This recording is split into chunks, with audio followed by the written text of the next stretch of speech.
I want to thank you very much for being a part of the audience for this series, In a Family Way. At the end of this conversation, we're going to be opening up the floor to hear your questions. To thank you for participating, we're going to have a random drawing for one $25 gift card. And we really look forward to hearing what your questions are and finding the very best answers just for you.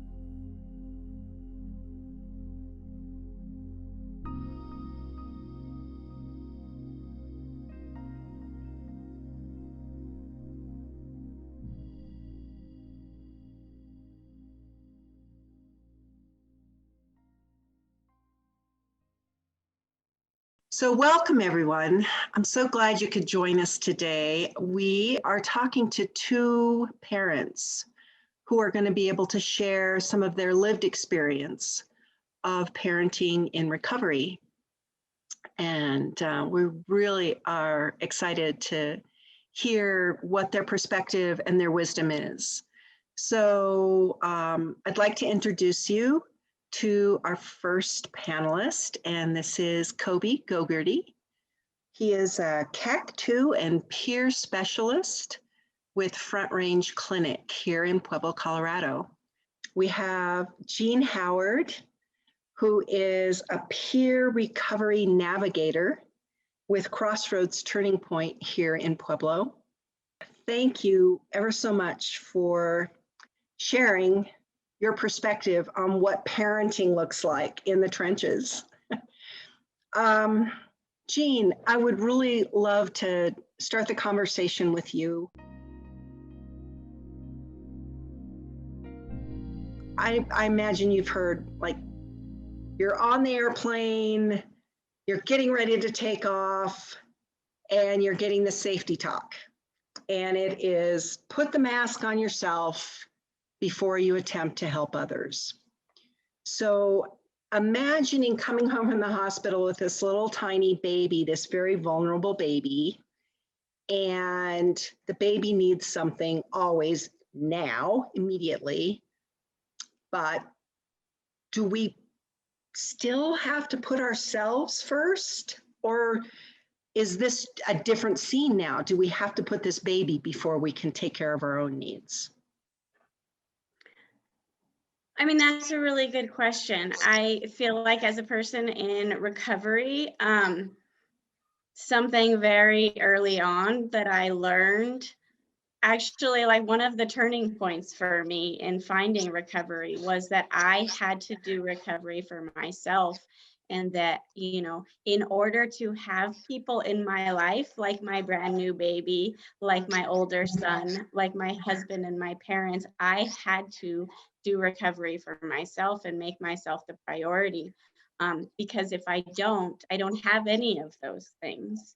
So yes, I completely believe that in order to be a successful parent, we have to put our recovery first.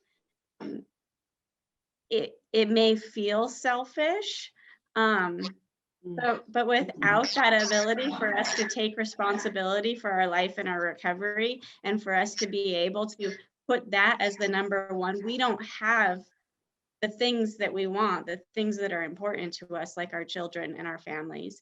So yeah, I mean, that's definitely the priority in my life. Even when things feel so overwhelming, like I've got a baby crying, I've got a 17-year-old running out the door, and I've got, you know, it's still the most important thing for me to take care of my recovery, because without it, I don't have all of those things. I think self-care is starting life again. When we're using and we're so addicted to these substances, we're not living life anymore, really. And we do need to have self-care and take time, but that can be just starting working again. That's self-care. Having a job is self-care. Providing for yourself, providing for your family, that's self-care. That's making you feel better. That makes you feel more responsible, makes you feel more powerful. it makes you feel like you're doing something right, just becoming part of society and a community again is self-care, and if you're religious, going back to church, or whatever, you're whatever you believe in, being part of that community is self-care. Mm. Wow, that's something I hadn't really considered, but it's so foundational to really be able to have purpose. And that work gives you that feeling of participating again. And Yeah, absolutely. certainly a faith community would do that. That's very cool.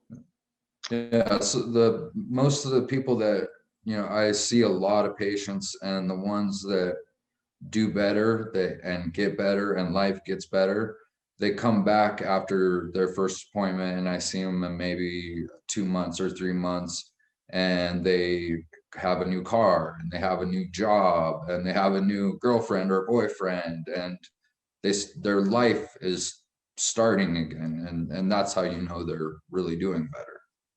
Wow. That's a lot of change in 2 months. It is, but it can happen. Wow. It's amazing how far medical assisted treatment has come. So anyone can get it now, and it's been proven to be the most effective too. Do you find that taking care of your recovery looked different, like early on versus now? Because now you've got, several years under your belt. Absolutely. It looks a lot different.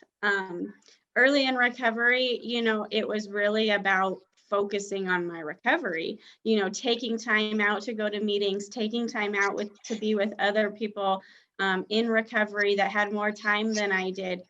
And really making that a priority in my life. Where today it's a lot different. I mean, I literally live recovery every day. It's my job. Recovery is my job. And so it surrounds me constantly. And so, yes, it looks a lot different. I mean, today it's more about, allowing myself a chance to be grateful for what I have, to give myself a little bit of peace and not be so overwhelmed and stressed with responsibilities. And it's not so much about taking out great amounts of time to do this or do that, because it really has become just a part of my life. I live it. So now it's about taking care of my mental health a lot of the time and focusing on, how I feel, and, just taking a step back sometimes and being like, okay, you've got a million things going on in your head. You're overwhelmed, you're stressed, but let's look at all of the wonderful things. Like, how grateful am I for these stresses? Because they look so different than they did 7 years ago. Wow. So it's important for me to just take a step back sometimes and be grateful for where I'm at and what I have. And it just eases the worry and the anxiety a little bit of my daily stresses that most moms, most dads have. I mean, if I look back 7 years ago, my stresses were, where am I going to sleep tonight? How am I going to make it to my court date? How am I going to stay awake? I got to find a fix. I got to be able to be awake and alert for court. They're very different. Today, I'm worried about where my 17-year-old is headed, how I'm going to, do all of the things that I have to do in my work life and cook dinner at night and, clean up. It's very different. And so, yes, today it's more about taking care of my mental health and making sure that I remain grateful. Because truly the stresses that I have today, I'm so grateful for. That's all I ever wanted, was to be worried about my 17-year-old when, 7 years ago, I didn't have custody of him. So to have him now and get to be worried about him and get to, give him a hug when he gets home and cook dinner for him. Those are the things that like I'm very grateful for. They're overwhelming because it's a lot, but I'm grateful for that.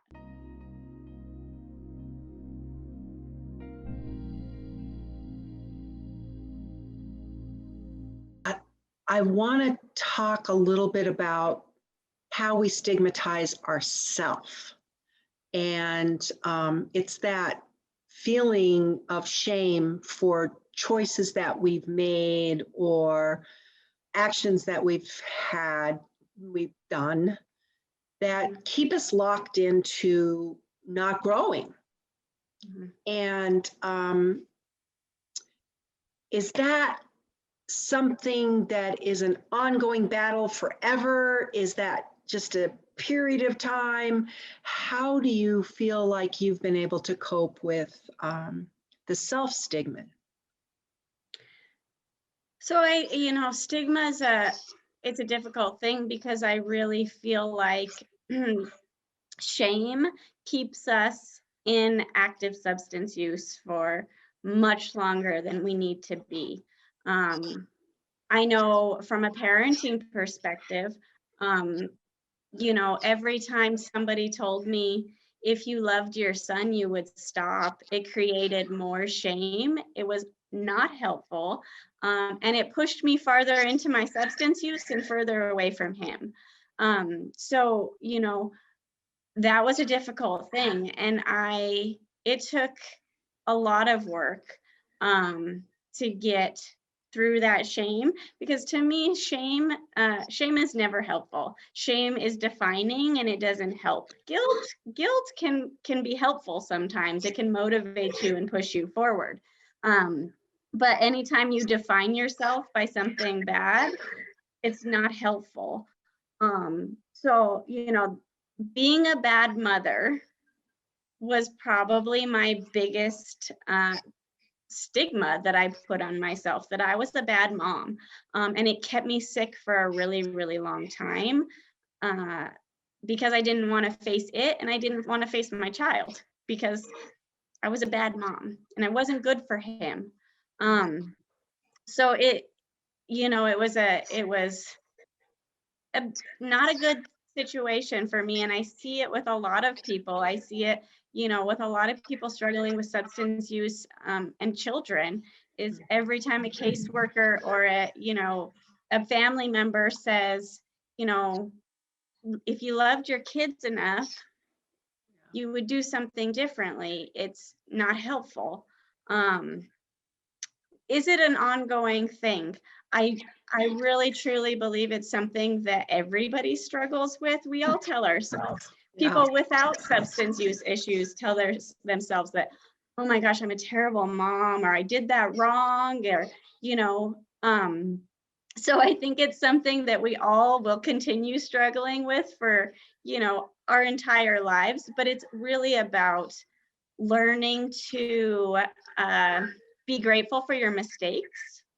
For me, every failure that I've ever had has turned into something wonderful as long as I was able to learn from them and move forward. So,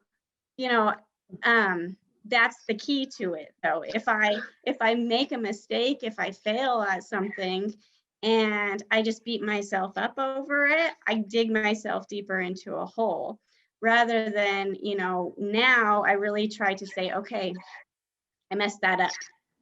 I didn't do that correctly. Like I should have done something different. And I try to learn from the situation so I don't repeat it and I can move on and do things differently. I had it in the beginning, I think all of us do, but you have to get over it and get past it if you want to feel good. I mean, you otherwise you'll never feel good. You will always feel guilt about the things you've done or did and what happened. You have to get rid of the stigma too. It's funny because I'm been watching a show and they have a character that's like only the person can see, and it's like the shame monster. And it's always telling them like to feel this shame and like, oh yeah, you're horrible, and like, and that's that kind of what it is. And you gotta push that away. You can't keep having the stigma on what happened.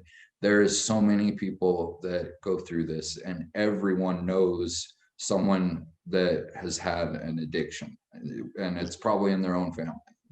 There's that many of us that have gone through this Right. or going through it. Right.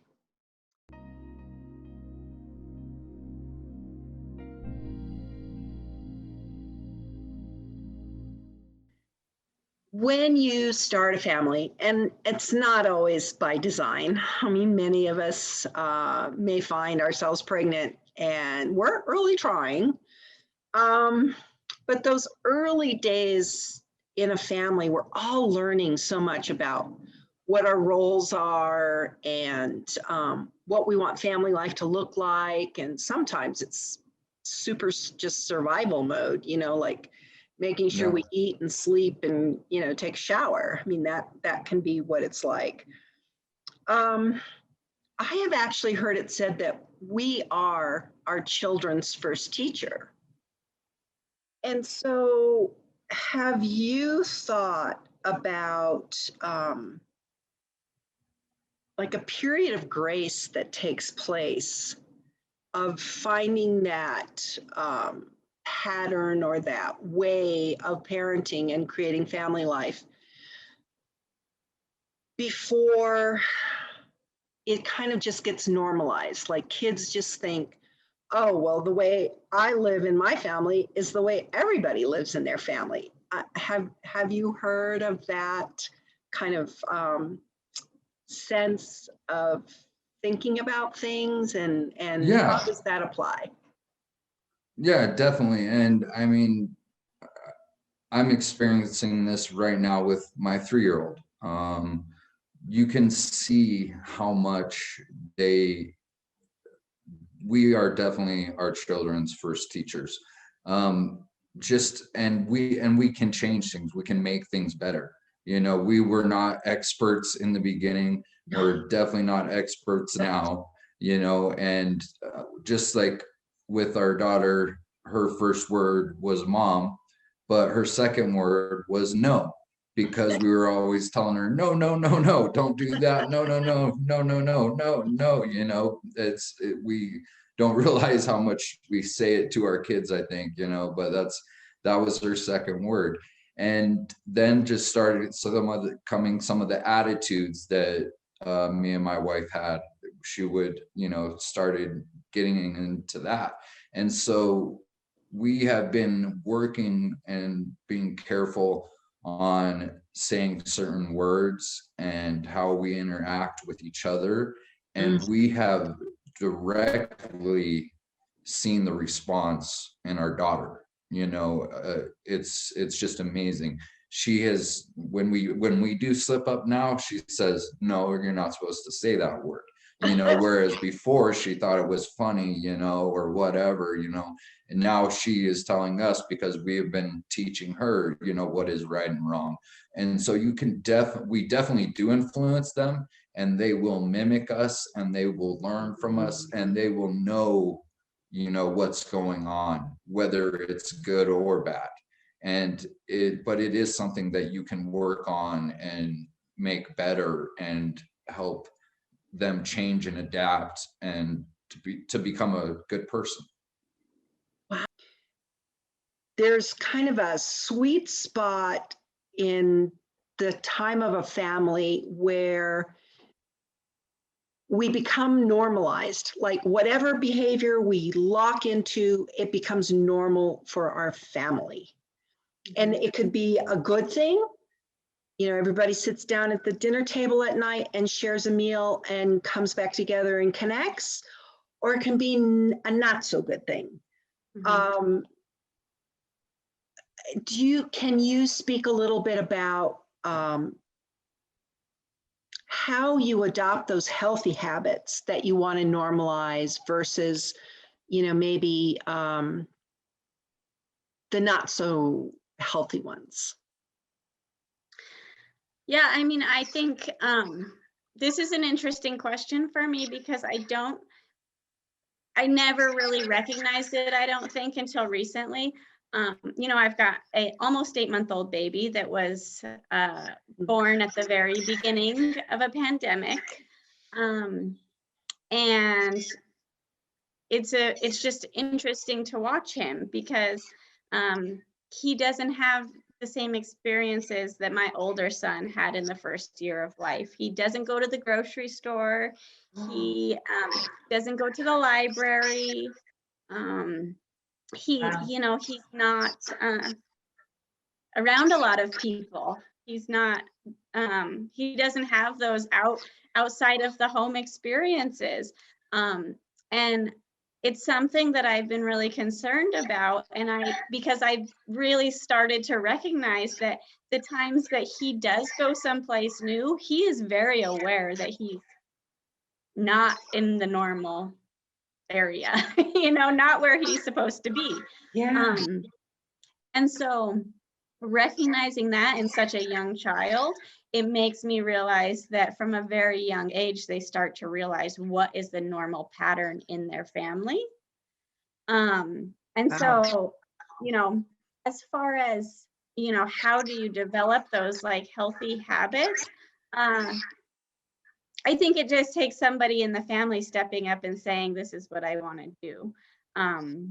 Whether it be sitting down for dinner at night, you know, with my older son, you know, I divorced his father when he was 5.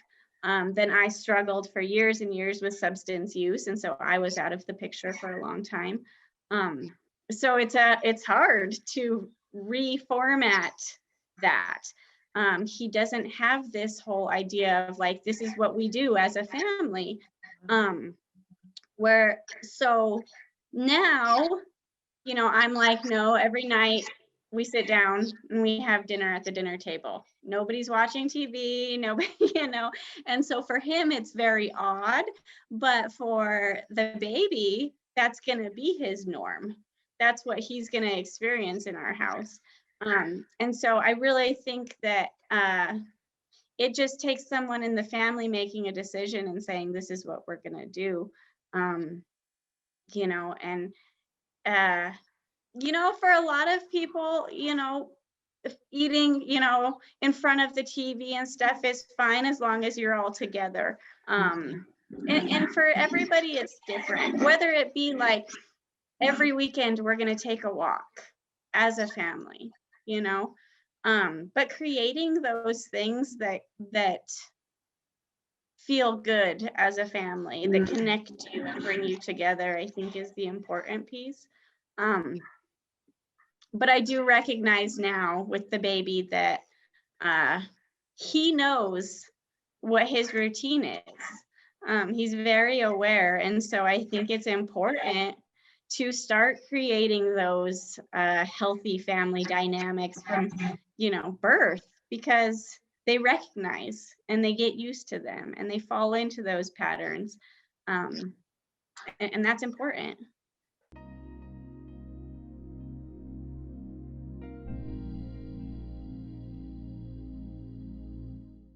You touched on something I would like to look at a little more closely, and that was the whole idea of multi-generational substance use or multi-generational addiction. And is that something you would feel like you would want to talk to your daughters about someday? You know, as a tale of warning, or, you know, I don't know. Have you thought about that? Because I ask this because in approaching parents who are in recovery about doing this segment, many of them felt there was too great a risk. The stigma was too great. They didn't want their own children to be impacted by their substance use. So they Yeah. didn't want to be on camera. So I think it's really a courageous thing that you're doing. And I really want to hold that up and thank you. And ask this question about, how does the genetic composition or the, normalizing that the children see in their home life, how does that impact and how do we break that cycle? I am definitely gonna have a different approach than the approach that was used when I was a kid. And the approach that was used when I was a kid, it wasn't that it was wrong or that they were, it's just that they didn't know, and so after they didn't go through addiction, even though there is addiction in my bloodline, you could say, my actual parents had never had addictions. And so, and in school, it was the time of DARE, and it was all kind of a joke, and they made things seem far worse than they were. And I think I said this before, like when I finally did smoke weed and realized, I didn't go on a killing spree or do anything crazy, I started questioning everything they said. Was cocaine that bad then? Was, mushrooms that bad then? I started questioning everything because I felt I'd been lied to and not been told the truth about, just marijuana. And so I'm definitely, and that's not saying marijuana is a good thing. I tell this to patients all the time. I think every drug has, the really bad things about it and things that are good. Like opiates do help people that have cancer and stuff like that, but they will ruin your life if you're not, get addicted to them. Or, marijuana, yes, it can help lots of different ailments and stuff like that. I think just really explaining and telling the truth and being honest will be the differences when I start teaching my children about drugs. Mm-hmm. Mm-hmm. I think you've given this a lot of thought about how you want to parent. And, that's part of it is I think sometimes we do better when we know better. And Yeah. we always do our best. Often we do our best, certainly with our children. If we think that our kids don't know that we are using, we're kidding ourselves. They know. Our kids know everything. We're not hiding anything. I can understand why, some parents wouldn't want to come on and talk about this subject and the stigma it might create for them, but just from work and school and stuff like that, I can see that angle. But if we think we're hiding it from our kids, we're not. Our kids intimately know how we are when we're not acting like we should. If we're using, our kids know that they, even as young an age as 3. So I think it's very important to tell them, this is something that they've done studies on this, that if there's addiction in your bloodline and there's a way higher probability if you use this substance, then you will be addicted to it than the person next to you. I don't know how many, 100 times more likely than the person next to you, but if there's history of addiction in your family, you're way, way, way more likely to become an addict to if you use those substances. So I think it's a very important thing to tell. I've been working in this area in our community for almost 3 years. And I think at some point, one individual needs to stand up and say, you know, it's not going to go further, or I reject, you know, this, but not you. I'm just wondering if you have some thoughts on multi-generational substance use. Yeah, I do think that it takes a lot of courage for somebody who is in a multi-generational substance use family to be the one that's able to see that this isn't working, which is really difficult. Because like when we're talking about creating a norm in a family, it's very, you know, it's hard to recognize that something's not okay when that's what you've grown up in your entire life. That's what everyone in your family does. So being the one to say this isn't working for me it's a tough thing. It's a tough thing for all the people that I work with in those situations. But it's possible, and I see people do it all the time. You know, people start experiencing external consequences and you know, are like, it doesn't matter if this was normal, this isn't working for me. And so yeah, it's a tough thing, but it's completely possible and it's doable. And people have the ability to change that for the future generations, which I think is so powerful. It just takes one person to stop that cycle and, you know, change the norm of the family. So you don't see that they have to now like convince their parent or their grandparent to become sober. It's that self love, I'll call it self love, to say, you know, it's not right for me, and then make that decision. Yeah, you know, from my perspective, no person can convince another person that recovery is right for them. It's a personal thing, you know. Unfortunately, nobody has that power over another individual. There's nothing wrong with, you know, supporting them to do better and be better and live better. But at the same time, it has to come from within. And it truly only works when you are personally responsible for your own recovery.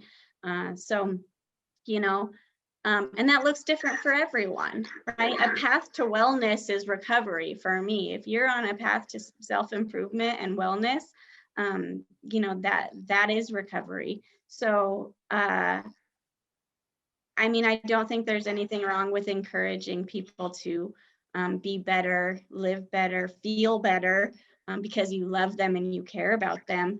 But the reality is it has to be a personal thing.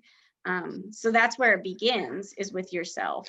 So if one person can say, this isn't working for me, I'm going to make some changes, that right there alone is going to encourage other people that it's possible, that it's not that scary, that you know, if they can do it, I can do it. So I mean, just the decision to make a change in yourself is only going to help the situation in the family. Is there a way, I mean, is the way of breaking the multi-generational aspect of it to have those tough conversations at the right time?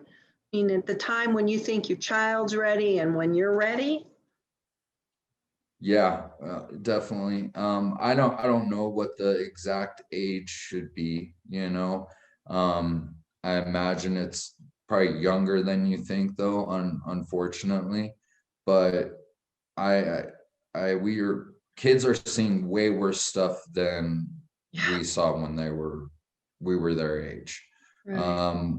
I have 15-year-olds that I see, 14-year-olds that are getting fake pills that have fentanyl in them, and they're selling them, they're taking them.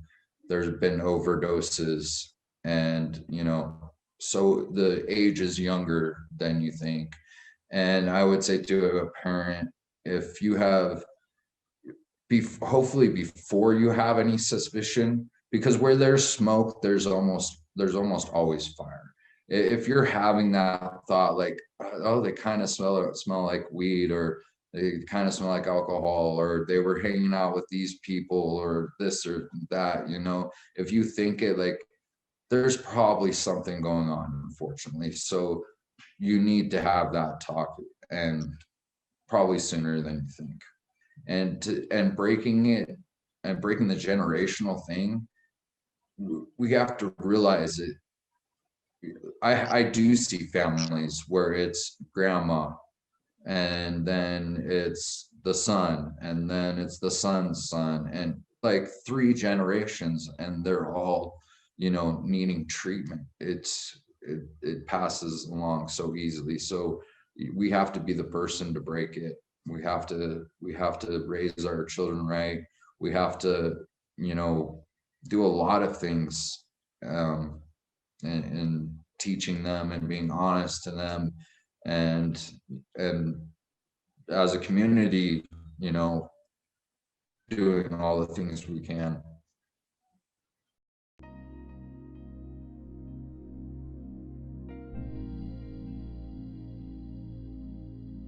I'm a complete believer that nobody's hopeless. And everybody makes mistakes, and people look at me today and see someone completely different than they would have seen 7 years ago. So there's always opportunity for change and for growth, and it's really about learning from your mistakes and moving forward, rather than continuing to beat yourself over the head because you messed up again. And stigma is a huge part of that. As a culture, we tend to kind of beat people up for making mistakes, but the reality is everybody makes them. Some are worse than others, but Yes. nothing is so bad that you cannot change Yes. and learn from. Yeah. Yes. Lifelong. That's what keeps you young, actually. I've learned the secret of youth is to continue to learn. Yes. Is there one thing that you want to make sure that you share about parenting and recovery with our audience? I want to give you that chance. Oh boy. The only thing I would say is, now more than ever, there's help. There's help. Just like, come to me if you need to. Like Barbara said, I work at Front Range Clinic, and we can even just talk. You don't have to see the doctor right away. We can talk about this. But there's multiple places in Pueblo and Colorado, and there's even mobile units that drive around to smaller towns. If you live out in Walsenburg or La Junta, or even as far as Springfield, which is near Oklahoma, we even go there. Wow. So we provide treatment all over Colorado, and so there's help, and there's more help than there ever has been before.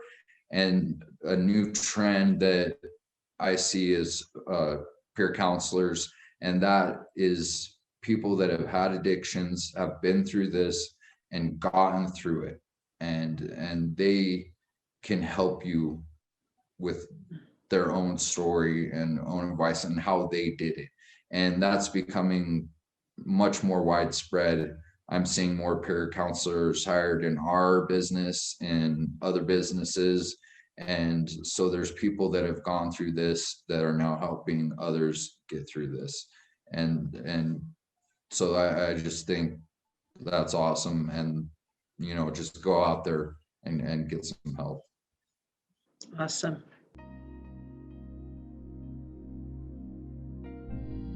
We, as people in early recovery, are responsible for our own recovery, that our children don't have the power to keep us in recovery. They wish they did, we wish they did, but that's too much to put onto them. And so every individual has to be responsible for their own recovery. And as much as, we love our children, they can't keep us in this spot. Just going back to the very first question about the oxygen mask, right? We have to take care of ourselves. We have to do this for ourselves. Taking control of your life is about personal responsibility. So that means you're responsible for all of it, the good, the bad, the ugly, and everything in between, which is hard. It's really hard. It's easier to put that off onto someone else. But truly, that is how you keep your recovery, is being accountable to yourself and being, responsible for your life. It's hard, but it's the best gift you can give yourself. To be completely responsible for your own life is so empowering, and it's so freeing. In active substance use, we spend so much of our time having to do what the judge is saying or the probation officer is saying. And, our life is not in our control. So when we get into recovery and we take all of that back, it's so freeing. We're able to live the life that we want for ourselves. And, it's hard. It is hard, but it's amazing. And it's worth every second of it. So I think that's the most important thing, that, this is your life. You can make it whatever you want to make it, but you're responsible for it. So, yeah, I think that's probably the most important thing. Thank you. Thank you for your bravery. Thank you for your candor and your willingness to really be a voice that we need to hear.